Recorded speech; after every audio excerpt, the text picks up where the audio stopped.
shuffle, shuffle, go. The idea there is to shorten the distance to third base. When he fully commits to go home, get full speed. That's the idea. Let's do it again, Bill. This is the traditional method that is usually taught. That's about your lead. One look back, shuffle, shuffle, get full speed. Those shuffles are two and they're short and quick, but they're moving you towards third base. Billy and I might be in agreement that there might be a better way. The better way would be to go a little bit shorter. So a little bit shorter, he's still a one-looker, but get full speed faster. Get full speed faster. Here's why. If you shorten that lead up, a couple things are going to happen. The infielders are probably going to ignore you. He's not a threat. The pitcher's probably going to throw in more rhythm. Right? The third thing that we believe happens is if I can get full speed quicker, I can accelerate sooner, and I'll pass that guy that gains some ground. This is worth testing, but if you were asking me right now, I'm going to go with this one. So traditional, Billy, show them traditional lead. Traditional lead right there. This, and some guys do this. They shorten up, they get real casual and relaxed. All he's going to do is he's going to get full speed just as he would have normally shuffled. One look, gone, full speed. Okay, now you got to anticipate it. Look, the idea being if we know that this guy's a one-looker, take advantage of that. Okay, if I throw every time I look once and I throw very much like that UCLA thing, right? If I every time look, check, up, I should already be in full sprint right now. Full sprint. Anticipate what he's doing. If he's done it 8 times in a row, he's probably going to do it 9 times in a row. The other thing is if he's short, if the lead's a little bit shorter, and I can anticipate this, and all of a sudden he does something different, I can't go back. I shorten my lead a little bit. Okay? Something to play with. But just logically, the more I thought about it, if I'm base stealing, it's an inherent risk. I want my guy at top speed as soon as possible. I want him getting full speed as soon as possible. Because, like Billy said, what do they do when they shuffle? You know, they're not really gaining ground. They're doing what they think they should be doing instead of, you know, if that's what they would do, you'd be like, all right, but that's not what they do. They hop. All right, so I'm inclined to think get them full speed as quickly as possible. I was going to answer this. If you got a base stealer, and he's a guy that you're going to allow to do things like steal third from second, there's some good times better than others. One is after he steals second, the very next pitch. One is if a guy hits a double, the very next pitch. And the reason why this is just the way it works out. For some reason, that first pitch to the plate after that happened, they're not clued in on holding the guy on yet. And I mean at any level. And then somebody, a coach, or you know, or the coach is it. The one thing you don't want to do when you're stealing third is draw attention to yourself. And they all try to do it. It's like the guy who wants to do it, they're like doing all this. Plus it's taken away from the hitter. That used to drive me nuts. I had a guy threaten to stuff me in a garbage can. I was doing that in the minors with him. And he would have. Because I was over there doing all my stealing the base thing, and he's like, hey man, they're paying me good money to drive runs in. Stop. You know, stop doing it. Because the pitcher would step off, and then he would have to get out of the box, and then he was going to beat me up. And he could.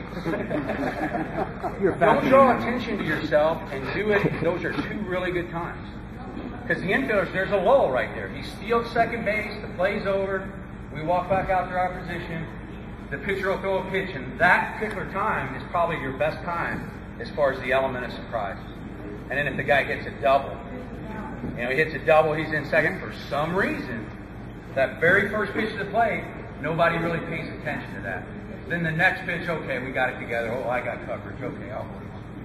I don't know why that's the case. It's human nature, but watch it. It's true at any level. When you guys practice plan, 15 minutes. You know, if you've got the hour-and-a-half window, take a half hour. You know, but you know, the boys aren't going to like this stuff as much as hitting. You know, they're not. They're going to want to pitch. They're going to want to hit. They may enjoy the running stuff, throw the mats down. They should find value in that. They'll find value in it if you really find value in it. You know, teach them, encourage it. Okay, but there are opportunities here to be well prepared when March and April come around. You know, the last thing I would want you to do is to just hit all the time. Okay, so, you know, hopefully some of this was beneficial. You can get a grip on it. When you practice plan, 15 minutes, half hour, do some good teaching. Do some good base running stuff. Okay? You have we all kids we cut with the green lights around. Do you have a specific sign or verbal or non-run in this situation? I use the belt buckle. I tell the ones who can run, you know, they're on their own all the time unless I go like this. This is the deal. There you go. And Billy and I talked about all this stuff, and I'm glad you asked that. This is what he suggested for the red light. It could be anything. What we use for the bunt for a hit, we use why not. Where the guy looks down at me and I just, why not? That means I want you to bunt for a hit, you know.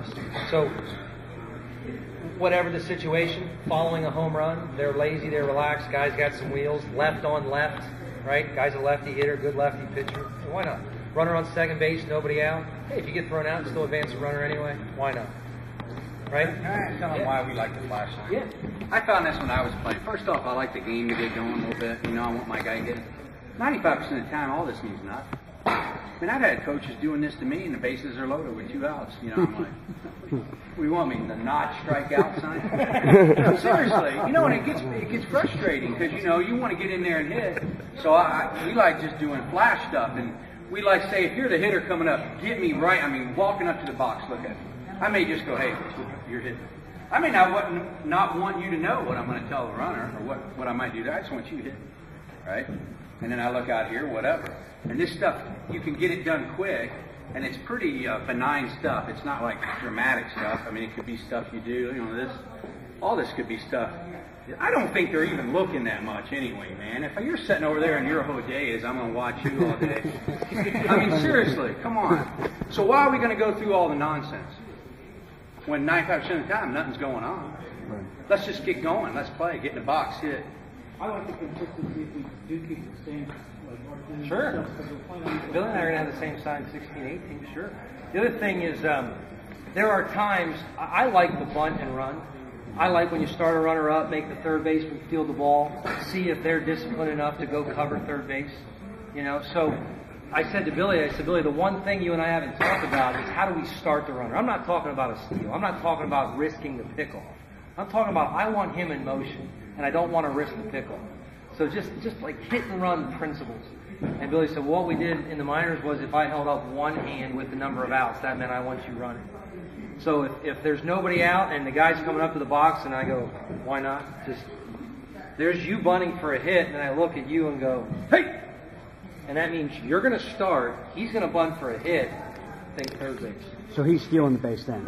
I mean, he's not trying to get a huge jump. Just he's in in motion. Okay. Make sure he Cases goes pop up or home, something. find the ball, turn and find the ball. If the bunter bunts the ball at the third baseman, is someone disciplined enough to cover? And if they're not, right? I like that. Bill and I both are not fans of the hit and run, but we do like the bunt. And I run my guys first, run on first and second, 3-2 counts. I don't care. I'll hit into a triple play, but I like that because, I mean, I've run it first and second. Third baseman's covering. Only one of them should be. Second baseman or shortstop's covering. I got a hole through third. I got a hole through second. Of course, the guy could strike out and get a double play. You know, never take counts on your fears, though. So that's how I would do that. If there was one out and I wanted my guys running, hey, one. So if I don't want you running, then it's... There it is. If you're going to, you better get in the habit of, Yeah. you know. It's simple. You won't mess it up. You know, hey, we got 2, whatever. If I want you running. And I like the momentum of the game. You know, I like the flash stuff where the game just has a pace to it. Takes. Don't swing. Unload. Right? In fair territory, just get after it. Do not swing. They look similar, but they have completely different meanings.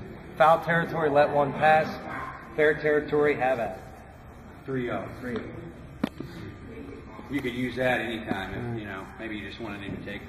And, you know, so many times you'll do that. It's like, he's taking. You're like, who cares? So what? Right. Throw a strike. You haven't thrown one yet. You know?